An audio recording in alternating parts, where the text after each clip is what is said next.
Quantum mechanics.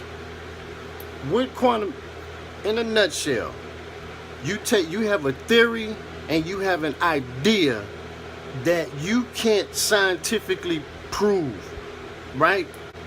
In comes quantum mechanics. Quantum mechanics gives scientists and those that are such the room to explore a theory, a thought, and an idea about the unexplained. That's quantum leaps into the mechanics. Quantum mechanics. It gives scientists the room to explore ideas, theories, and thoughts about the universe, human conditions, all that. You got to make a quantum leap into the mechanics, quantum leap into that. So they give you you can remove that you're taking an educated guess. You can get that out of there. If you're doing quantum mechanics, making quantum leaps, you can get an educated guess up out of there. You can call it the mechanics. You see what I'm saying? That's the difference.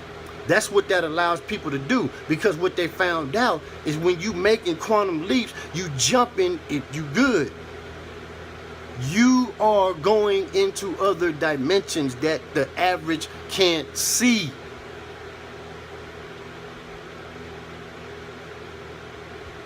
That's in a nutshell.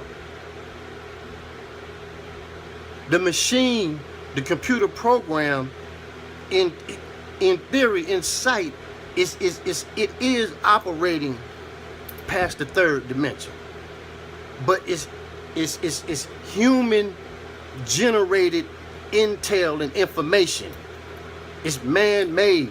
It's input from human beings. And the fourth and beyond, that shit you just can't, the average motherfucker, you can't pinpoint and do none of that.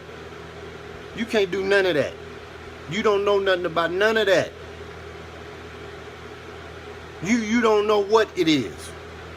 You don't know what you're doing.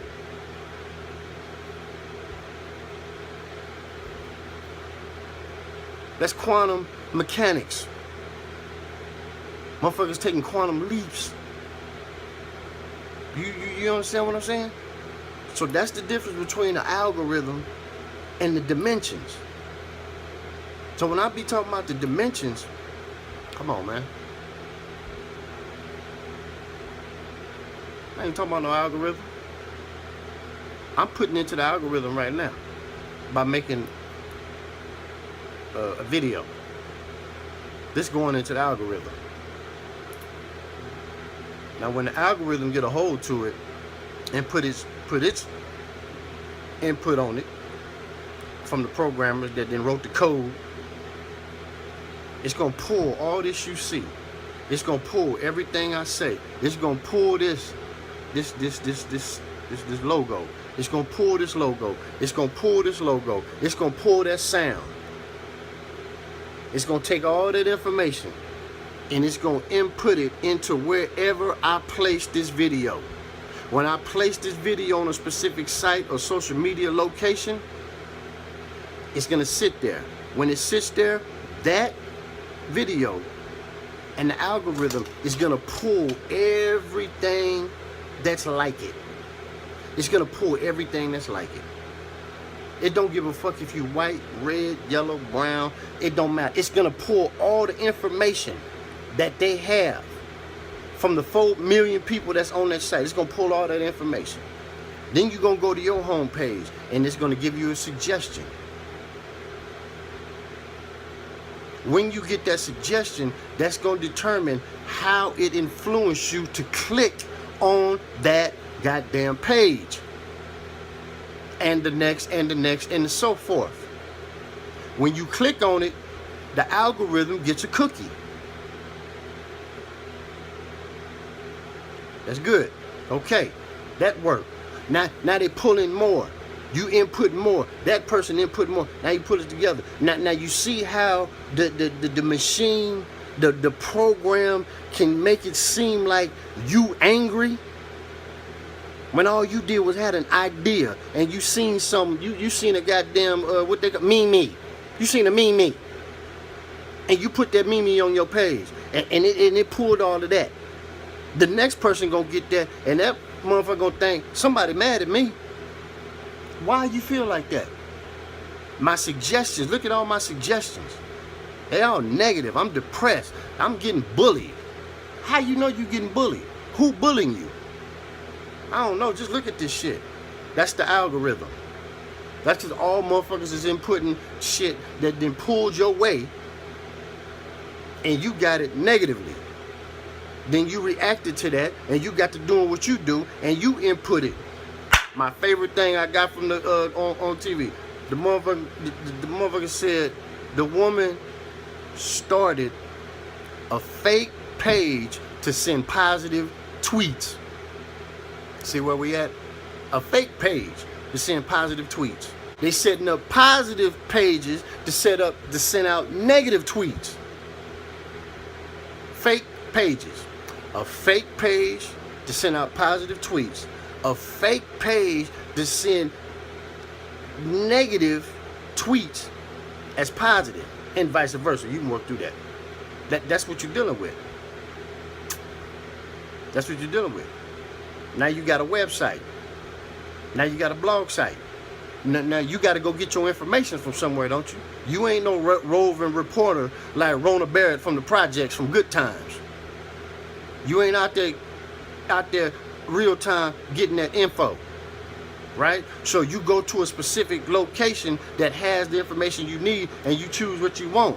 Now they call it dumping tea. We used to call it dumping salt. You dumping salt on a motherfucking name, or you dumping salt on my game. That now it's tea. It was salt then. See how it go? That's before the algorithm. That's what the algorithm do. It decides for you. It's thinking for you. It's not organic. It's not organic. It's what you put in it. That goes for everything across the board. It's what you put in it. So that's a learning process. It's a curve that people, you know, you get swooped up in it. You get swooped up in it. Yeah, that's what they say. You reading too deep in the shit, or you reading between the lines, but that's a fake page. That page is fake. That's a fake. That's a program being ran by an algorithm that set itself. All it needed was a programmer to set the page up, and he just go get some shit. That's a fake page, and you bit into that, right? That's how it go. You don't know who behind them web pages. You don't know where they aggregating all their intel and information and content from. Content is king, so they say. It ain't king no more. Content ain't king no more. Algorithm ain't king no more. It's just doing his job. It's making it easier for you, so you have to put too much brain power, too much thinking in the shit. You ain't gotta think. You just go get something that catch your eye. Once you catch your eye, you run with that and put your spin on it, put your flavor on it, put your seasoning on it, and you call it yours, and you send it on out there. Is it wrong? Is it right? That's technology. So once you learn the difference between the two, you know, eventually you'll be like, okay, well let me once again to go back. Can I be original? Can I create my own thing? Can I do? You know, you'll start asking questions, but then the pace of society, the pace of tech, it don't really leave us that we don't have that luxury no more. So you have no choice. You just have to, you know, kind of decide what you're gonna put out there, and you got to stand by it with your proof to back it up. And the research and your data. So even if you're just putting out a paragraph, at least if somebody come fact check it, then they can't really, you know, they can't really sweat you. Then you can be like, hey, yo, you know what I'm saying? this is what's over here. They reported that, but I dug a little deeper. And this is what I found out. So I added to that, and then they call it fair use. You know, fair use, and you know, use a little bit, sampling, all that. It's all the same thing. But that's it in a nutshell. That's it in a nutshell.